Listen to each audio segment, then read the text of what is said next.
All Great. right, John, happy Friday. Won't say the date because then this will be memorable forever if we don't say the Of date. course. So, Timeless. It'll be uh, timeless. welcome to the Leaders Who Care series. Thanks for having me. I'm really excited. I really love the series and I'm glad to be a part of it. No, you say that to all the guys. Come on. No, just you. Just you. As I always say, the best place to start, and I always have to put an asterisk beside this for men, to say introduce themselves, because men generally, especially in North America, first thing they say is, "My job is this. This is my title." We'll get to that in a minute. If you could just say maybe where you're from originally, where you live now, whatever you feel comfortable sharing about your family and Yep. whatnot. And who knows, there may even be something you've never told anybody you want to reveal to the world now. That's always, it happens every so often. It blows me away. But tell us about John. Yeah. I live in Baltimore, where I'm a father to two amazing kids. I grew up in Minnesota, and you can only hear my accent when I say Minnesota.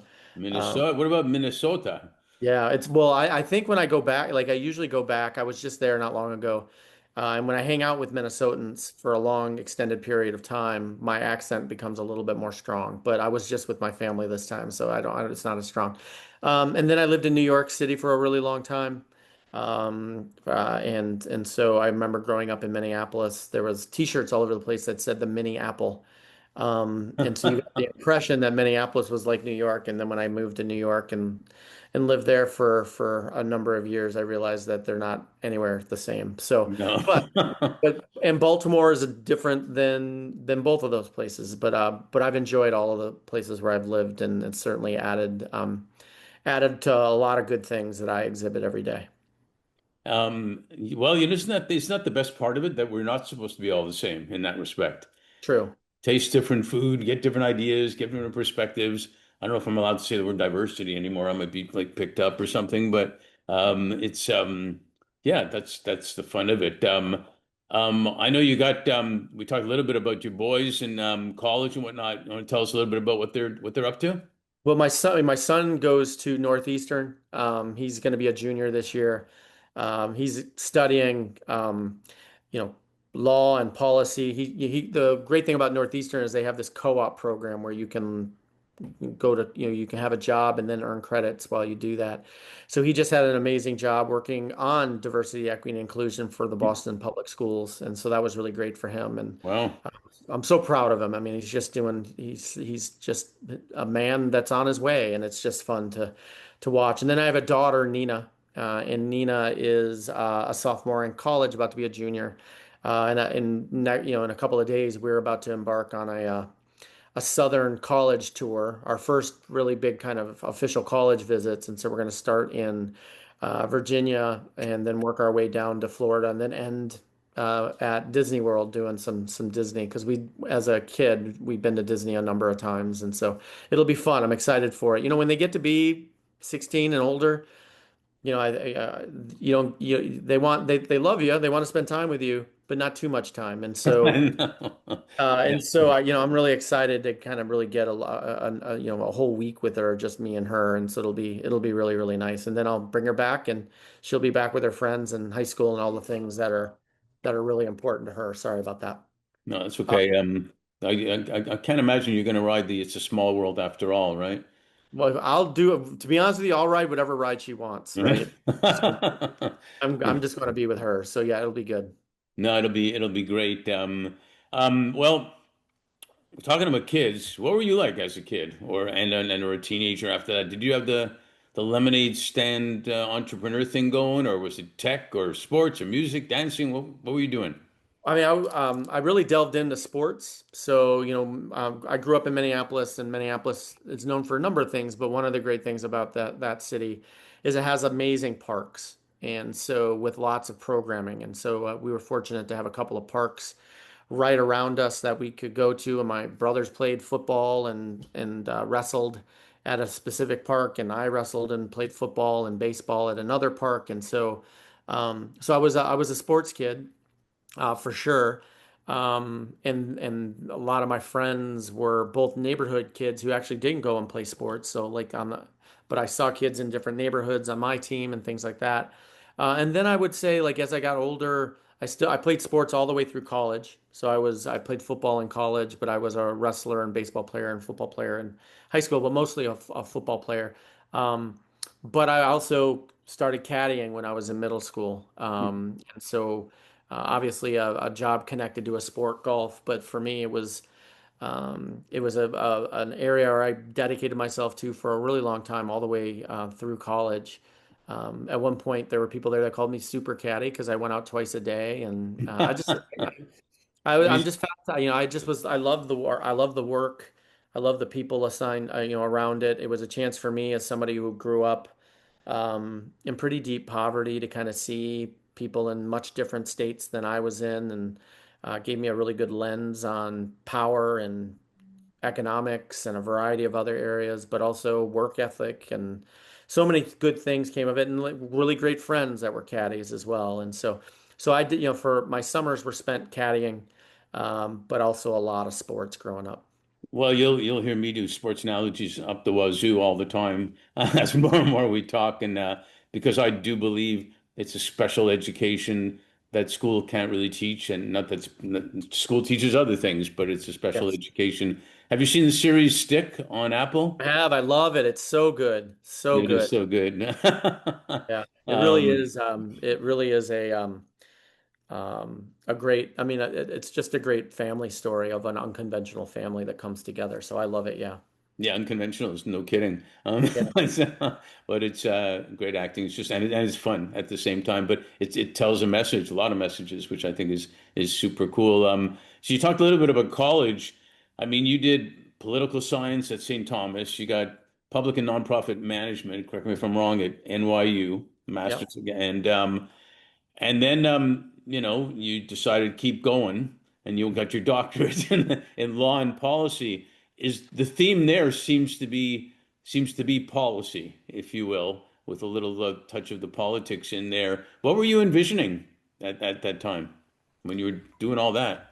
Yeah. I mean, for me, I was the first one in my family in a number of lineages to even graduate from high school. And in my community, there were Minnesota, or is a political state. None, I mean, lots of states are, but Minnesota's uber political, right? And so it was kind of in my community to be political. And so I just kind of grew up a little bit around it. And for me personally, just interested in the areas that affected my life. So, I studied political science as an undergrad and public administration. I liked at the time, and still do really, the way in which government and policy interact together, right? I teach a policy class at the prison, Jessup Prison in Maryland, state policy Well, to the students there. And so I've always liked that. And then when I went to, I got a master's at NYU. I wanted to study public administration a little bit more deeply, right? How does the engine of government work and what does that look like, right? And so, my doctorate was studying the intersection between government and the social good sector, right? And so I've always interacted with that, and I think it's been a good base for me as I have been dedicated to the kind of the work of creating social change. hmm And I think I'm better for understanding the ins and outs of the way in which and how policy and government and systems and structures, how they all come together. And so I've long liked that. And you wonder where your daughter gets if going into college, right? That's what she's looking at. Yeah, Uh, I mean, my son Max definitely is, and and we'll see Max, when yeah. Nina comes out, but fingers crossed. But and the great thing is that I didn't have to influence Max, right? Like, he got there on his own. I mean, if he would have chosen marketing for corporate marketing, I would have been just, I would have been just as happy. But he's chosen a field that is related to me, and that's great too. Well, I told my guys they can be whatever they want when they grow up, as long as they don't go into accounting and they become professional hockey players. No Yeah, yeah. There's a lot of those playing accountants, right? Yeah, yeah. So, I'd love you to share some of your experiences prior to T.Rowe, which we'll get into, because you were in nonprofits, social ventures, but you're also in corporate and Mhm. foundations. Were there any experiences and or, if you will, inflection points that stand out for you and the impact they had? Yeah, I mean, if I look at myself professionally with that lens, I can kind of see my career in three kind of areas. The first area is I spent a big part of my career early in my career as somebody working on the front line, which I don't think is unsimilar to people in the corporate side. Like you're not going to start out as an executive, you're going to start out on the sales floor, right? So for me, I started out as a community organizer and a case manager and somebody working directly with communities that were affected by difficult dynamics, whatever it might be, poverty, it might be inadequate education, all of those types of things. So I spent Sure. a good number of years in that space, frontline to up into management of that. And that was great. I carry those experiences with me every day, and I'm glad that I had them.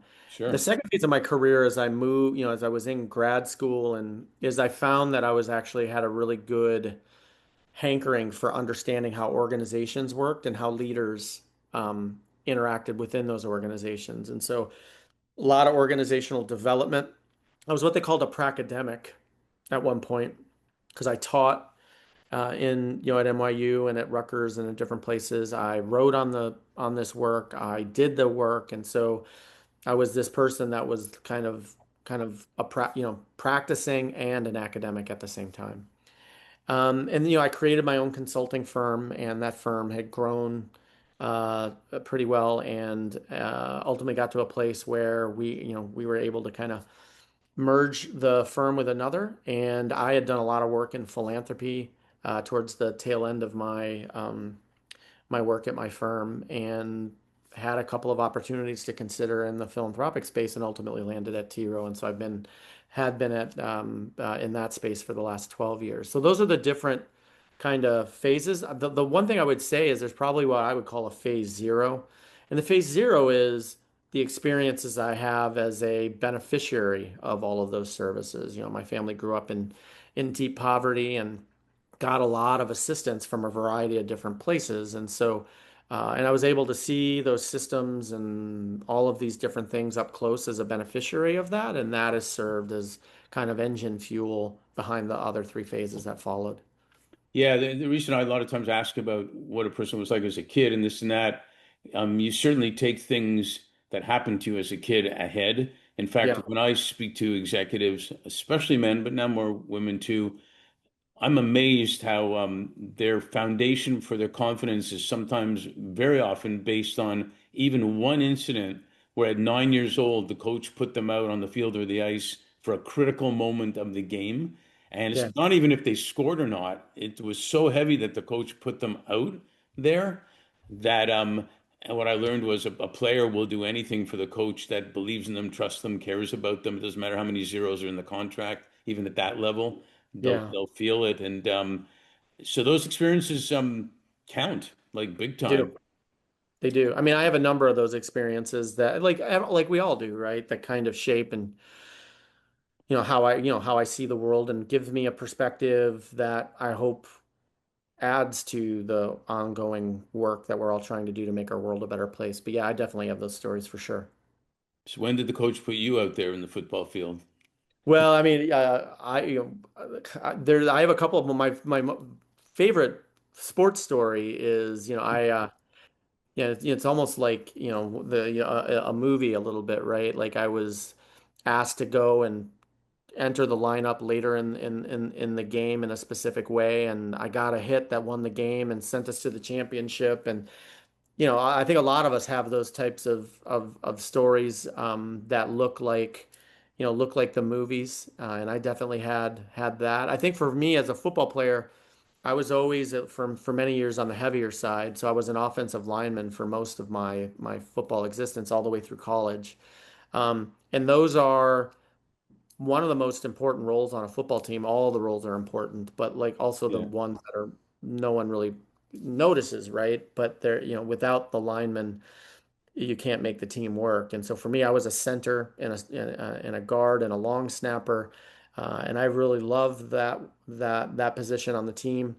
but also I got to leave at the end of the game and no one's asking for my autograph. So that was good as well. Yeah. That's a plus, I guess. Yeah. Yeah. But he gets the bigger contract too, usually, unfortunately. True. Although It's true. offensive linemen are getting big contracts these days, also somebody's got to protect that quarterback. Especially if you're an offensive tackle, that's for sure. Yeah, exactly. So it's fascinating how in my mind, how much education is gained just out there in the real world, and we'll talk about influences later, but how much of an influence people are on each other, and how much of an influence, even when we look at ourselves, we are sometimes without even noticing Yeah. what's happening. And one of my favorite movies is Mr. Holland's Opus. I don't know if you Mm. ever saw that one. Yeah, I love that movie. Yeah, I don't know if I should admit it on public TV or something here, but I've seen it a million times, and I think I have tears every time at the last part of it. Yes, that's hard. I'm a crier, and that is definitely a movie where at the end you start to ugly cry. Yeah, exactly. It's and it's so cool, and it's so important, and that's why every person has value, Yeah. and we all have to be responsible, I think, for getting that, help getting that out. You know, in our firm, we launched our firm based on the premise, the foundation that leaders and organizations, whether it's for-profit, nonprofit, whatever the organization, can always do way better when they're doing good. And Yeah. I never understood, even as a young kid, why there was so much confusion as to you either have to be poor to do good and rich to just be make money type of deal, and Right. how it's actually better for business to do good for all sorts of reasons. And we're all about talent, leadership, as well as impact, with tech being a tool in between. Can you describe, with that in mind, can you describe your role, first of all, how it happened that you ended up at T.Rowe, T.Rowe Price, and the vision, the mission of the foundation and T.Rowe, T.Rowe Charitable at the same Yeah. time? Yeah. So I had never worked for a corporation before. And so that was the first time. And I think at the time in which I was, kind of moving my business to another, I also knew that I really liked philanthropy. And so I had been engaged in a couple of searches. And, for those in the search industry, sometimes they trade your names to other search firms. You're kind of, and my name got to T. Rowe Price, and I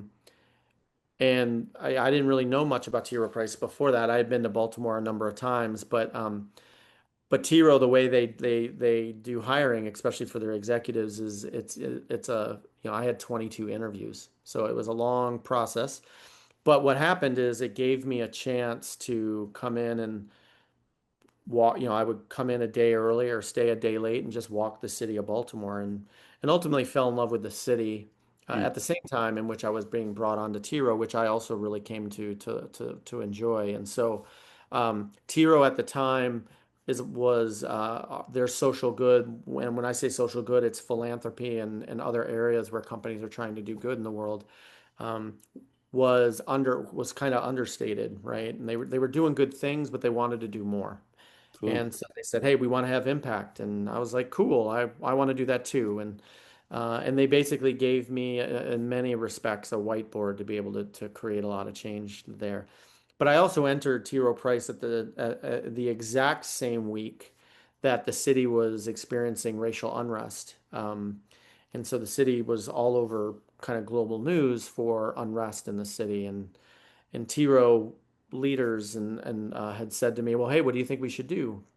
And I think for me, all of those phases, that's why I kind of talked about my career in phases. My first phase of my career became really important because what I learned Hmm, in that section of my professional life is being a good listener matters. And no one in any community was saying, "I can't wait for T. Rowe Price to be here." So our job is to be a really good listener. And so myself and other team members did that, to kind of listen to what community was saying. And so for me, um, we started to create out of that listening. We started to hear community members saying, "We don't really like the way that companies are showing up in our community. They kind of push us around, or they do things that make us feel this way or that way, and all of those ways were not net or were not positive." So out of that, we created this brand of doing work that became really well known. At the same time, I ran the foundation, but I also ran a donor advised fund. Hmm. Um, and our donor advised fund, now has thousands of donors around the country who want to also make the world a better place, and they want to use a donor advised fund and all of the great operational aspects and investment aspects that it gives them, but Sure. they want to make change in the world. And so I had the supreme privilege of like leading these and building and strengthening these really two amazing efforts. And then on behalf of the firm, kind of my role continued to evolve, and I, started to do a lot of community affairs things and had the privilege of working with mayors and governors and things like that. So it was a really satisfying, I never imagined that I would be at a company for a decade. But I was, and it was a great experience, and really loved it, and really wish them, all friends there, and really wish them as much love as you can give upon good people that are doing good work. So great experience for sure. Yeah, some people would think it's kind of like Anthony Bourdain. They would think it's the ultimate job in the world. I had a friend who was the head of all charitable donations and philanthropy for AutoNation at one point, and I remember all the things she had on her desk. And it doesn't do anybody any good to give $500 to 100 different charities because that becomes almost a waste of money. But to I didn't know if you were frozen there, but to decide where it goes type of thing. And I get with a DAF, you got some directions, if you will, from whoever owns the DAF, whoever put that in, what they're interested in, all that. But one thing I also think that's fascinating that people should recognize is you didn't need to come from a nonprofit to do that. You No. were able to do a switch. You were able to bring certain expertise to the table, right? Yeah, I mean, I think, listen, anybody that,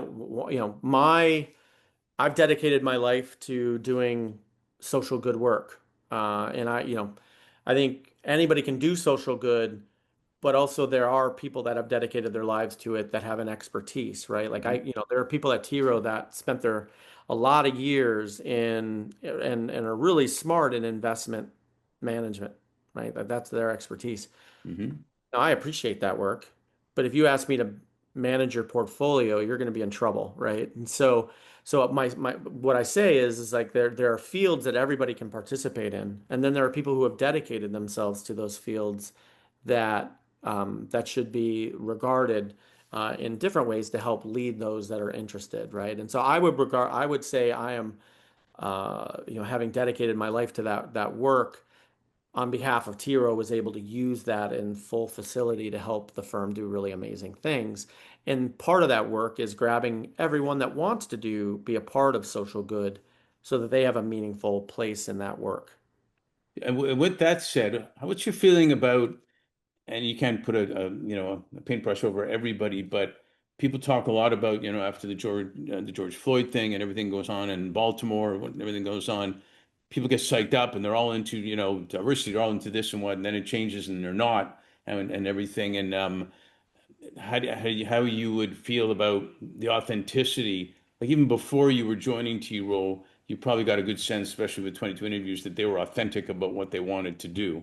Um, but how do you feel about people's thoughts about corporate leaders that they wonder, are they really dedicated and committed to it, or is it just the right flavor at the right time?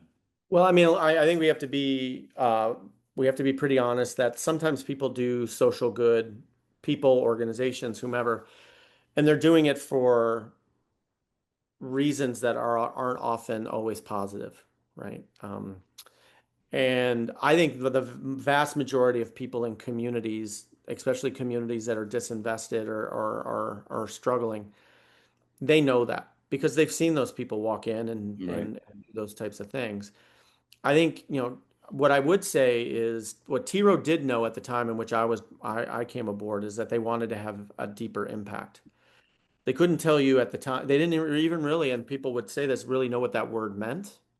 And part of my role was to help figure that out, Hmm. right? And as we started to figure it out, what we started to realize is it's not necessarily an issue area, more books for kids or more playgrounds, right? Like that wasn't what community was saying. What community was saying is like, we really care about the way you come into community. and that there are things that we need. We don't need your expertise to tell us how to serve our kids, right? We're Hmm. good parents, like we're good community members. We don't need that. What we need is capacity and infrastructure to be able to support those that are doing that work. So when you think about, and Mark, you've worked with lots of companies, like when you think of companies and you walk into their facilities, what you see is amazing infrastructure, right? If you walk into a local church, or a place that's doing ministry, for example, in a disinvested community, you don't see any of that infrastructure. They have linoleum floors that have been there since the 60s. They're working with fold-out tables. There's not a TV to be seen, right? Like, so the infrastructure is way different. And I think what communities were saying to us, and I think what they're often saying to lots of folks is, especially to companies, is we need your infrastructure, right? Because that's what companies have in abundance.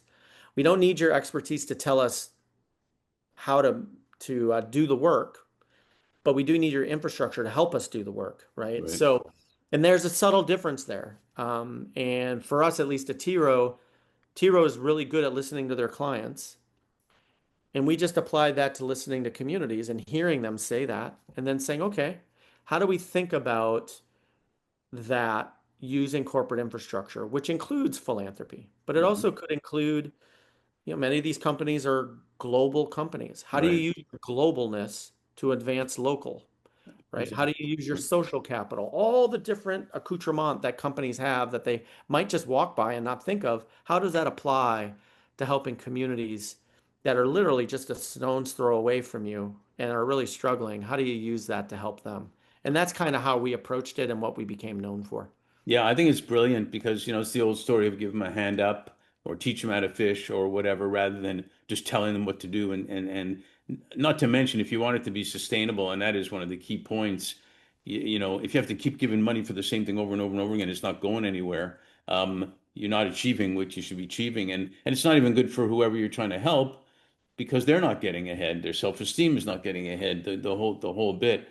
Again, it's the hockey player or the football player that the coach instills confidence in to be better than they ever thought they could be, type Yeah. of thing. So, Yeah, I mean, I think the phrase that you just used that I think is really important is, you hear this thing of like we keep putting money into this. And oftentimes the person when you hear that, they're like, well, okay, there's a couple things wrong, but it must be the solution that you're putting the money in. That's the problem.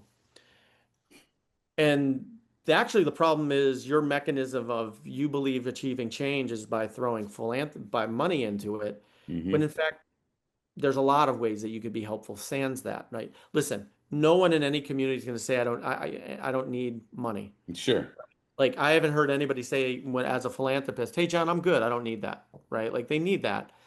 But it's what the money represents. And it represents people, human capital, and lots of other things. And there's other ways that we can give that other than giving checks. And so putting money on top of things we have realized doesn't always work unless you do the work of truly understanding. I mean, if I told you that, let's say you're working through anxiety and challenges, and I said the way to get through that is just by giving you pills, and I just keep giving you pills, well, that's obviously we know in a society that likes to do that, that's not the solution. You And so I think? think for us, yeah, right. But my job is to like, well, let me really get to know Mark and like what is causing that and what that is. And, I'm not a therapist, but that's what good therapy is. And a good therapist will say, well, you may need that or you may not. Maybe what you need is this or that. Maybe you need a hug. Who knows, right? But the challenge is that we don't take the time as leaders or as community members to truly get to know folks, right? We Hmm. go an inch deep when we need to go a foot. And I think that's the key in our work, at least, or the work that I have done, is that if you need to build relationships, you need to really understand the people in those communities so that you can truly be of best assistance. If I don't know you very well and I just give you a pill, or if I know our organization well and I'm giving them money and there's nothing deeper than that, it is likely you're not going to get better and the community's not going to get better. I don't like giving a parka after a hurricane or something bad in Haiti, you know, Right. Yeah, it's um, totally true. which happens. The thing that kids want most from their parents, they all want allowance and whatnot, but it really is time. Yes. And if you ask every kid, well, I'd like a plug this or that or whatever, but they really want time more than anything, and Yes, that's what you're talking about. And not to be cute, but leaders who care are the ones that develop other leaders who care, sure. to get stuff done, and that's actually good for business every single minute. When we get retained to do searches, our clients want us to attract the candidates that actually want to make great money and have purpose in their life. They don't Right. just want the ones that only want to make money, and they're not going to get the good ones anyway if they're not like that, especially now. And I think younger people have a good sense of that, where they want not years of experience at a place, but they want experiences at a place that'll Right. really make a difference. Really quick, how do you see the fast and furious world of AI changing some of those? If you look back and see what you did, and popped it into a fast and furious AI net right now, what do you see happening? Yeah, I mean, I think it's such an interesting question. I do think for those that are invested in social good and are doing that work every day, because they're often have a lack of infrastructure, and I view AI as a part of infrastructure that Hmm. helps you operate and perform better, or hopefully do that. Yeah. Think the folks that are involved in social good are usually last to the trough on these things, including AI. And so I know it's happening. It's obviously involved in everyone's life individually for sure.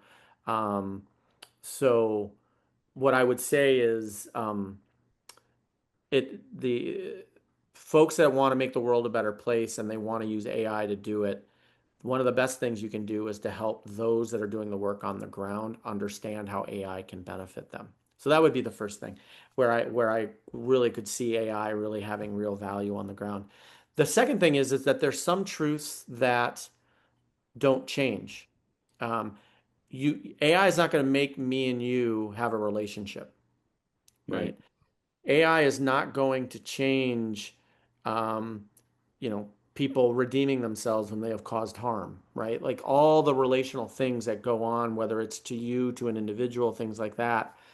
And that is the bread and butter of how communities become better communities. Hmm. AI is maybe as a technical tool or a variety of things can be super helpful in a variety of ways, right? Like in a world in which infrastructure again is often we're last to the trough in. So as it gets introduced, my hope is that it is not sold or billed as a thing that can enhance relational areas, but that is a technical skill set that can be really helpful. If I am an organizational leader and I'm trying to make a dollar out of 15 cents and I spend 80% of my money on people, and there's ways in which AI can help me on the human capital side, that's really valuable. That's a good human capital addition. You, It's not going to help me have a relationship with you. And yeah. so managing both sides of that coin, I think, is going to be really important for social good actors when they think about AI and its place in their world. Yeah, it's a longer discussion, but we're having some really interesting discussions with executives at select companies, where we're trying to get rid of title conversations like capitalism, socialism, universal income, bonuses, and talking about if AI is going to take a lot of these positions away, then the company's going to make a lot more money because they're saving on salary and healthcare and stuff. And really quick part here, it's a longer discussion, talking about, well, maybe there's going to be people you can upskill with some of the extra money you made, but there might be some that don't or can't or whatever. And maybe a little bit, not a little bit, a lot, maybe to your point is maybe keep some of those people, if not all of them, on salary to do stuff in the community, which would be good for your branding, maybe good for helping teaching, helping caregivers, helping put gardens in every single school around the country so they can learn about that. Help with stuff. Because if we don't, all those people will go on unemployment, and you're going to have to pay money anyways of taxes to support all those people. So maybe there's a play there, like you said, of AI actually being the technology finally that maybe makes us happier and healthier financially and socially than ever by being more involved in the community with the relationships you're talking about. Yeah, I mean, I think that's right. Again, I also think, Mark, AI is not something that needs to be managed quickly, Hmm. right? I think, anyone, no matter what industry you're in, should take its time with it, right? And I think oftentimes when I hear about how AI and other things are going to be supportive of folks, it sometimes is connotated as quick solutions or cutting corners or things like that. And for me, I would encourage folks to let AI marinate into them as compared to trying to have it be quick solve, right? As somebody, physically, I'm someone that's lost 150 pounds. Um, when I tried to be a skinnier person earlier, I tried to cut corners, and ultimately, I had to create a lifestyle that was much better than what I'd done previously. In some off way, as an example, I think AI is something, if done well, can marinate into the way in which we work as compared to immediately solving corners or cutting corners, which ultimately could have really bad downstream of negative effects as well. Yeah, yeah, no doubt. We got to teach it. I have a couple of client students that work like this, where they're teaching AI like it's a new baby, and how to teach it how to have some empathy, how to teach it to have a positive, caring, positive, whatever attitude type of thing. And it's got to be a key word they're using is it's got to be an enduring type of process that makes even companies worthy of enduring, which is kind of like you're saying, longer term, not just a quick, not just a quick hit. So a Yeah. lot of fascinating times, but I'm hoping it actually does become the technology that allows us to be happier and not just about going up the ladder and just making money, money, money, and and that type of thing. So, well, we say in LA that we got to leave people wanting more so we can do a sequel. So Okay. we may have to do that. But I got one last question on this part. Great. 2021, a client of mine told me that he thought 2020, the pandemic year, was the year that flew by slowly, he said. And I thought that was kind of cool in that way. And now we're last half of 2025. Um, and some people still feel like it was yesterday and years ago all at the same time, in a way. Right. Um, with all that said and all that's happened, can you share what you're maybe most grateful for and also what you're most hopeful for? Yeah. I mean, I'm most grateful for family. I think I'm really proud of a couple of relationships I have within my family.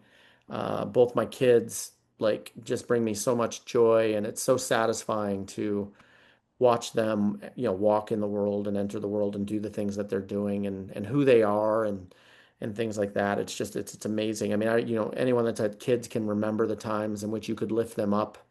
When they wore a bib because they spit on themselves, right? Those types of things, right? And those were amazing times, right? But now to see them where they're at is really satisfying. I have, an amazing mother and two amazing brothers, and I'm really proud of our relationship. At the moment, it's getting in a really great place. Sometimes when you live across the country from your brothers and you can lose track and things like that, and you come Yeah. together on Thanksgiving and things like that, and you kind of lose track and touch. And for me, over the last year at least, it's been just such a great time to kind of reconnect with especially my brothers and that's just been so satisfying to where I am in the world right now. So I would say I'm most grateful for family and what that brings to me. And then to be honest with you, I mean, I know people sometimes when they talk about what we're seeing in the world right now, they don't talk necessarily in hopeful Right. terms, right? And I think it's oftentimes it's easier to frown than grin, right? Like what's the phrase? It takes more muscles. It It takes does, right? smile, right?